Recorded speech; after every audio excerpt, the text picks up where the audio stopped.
Hello friend, good morning. সবাই কেমন আছো? আর আজকে আমাদের বাড়ির একটা কুটুম্ব এসছে, আমার বোনের ছেলে। তা আজ সকালে টিফিনে কি করেছি চলো তোমাদেরকে দেখানো যাক। টিফিনে কি, আর অবশ্যই দেখাবো ওকে। আর আমরা টিফিনে কি করেছি দেখো।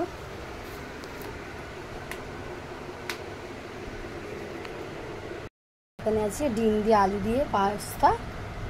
আর এটা আমার ছেলের জন্য, ওটা ওর জন্য করেছি। ওরা এখন বাইরে গিয়েছে, আসছে এক্ষুনি। আর আমি একটু অল্প করে নিয়ে নিলাম, আমি তো খাই না তাই অল্প করে নিয়েছি। আর ওদের জন্য এটা। আর এইটা হচ্ছে আমার বোনের ছেলে, একে তোমরা চেনো অবশ্যই, হয়তো অনেকে চেনো না। আর টাটা দিচ্ছে সবাইকে। আর আর এটা তো আমার পুচকে, কেউ চেনো। এনা এনা এনা ঠিক খেয়ে নে। গুল্লু কেমন হয়েছে? ভালো হয়েছে তো? ফার্স্ট দেবো। আর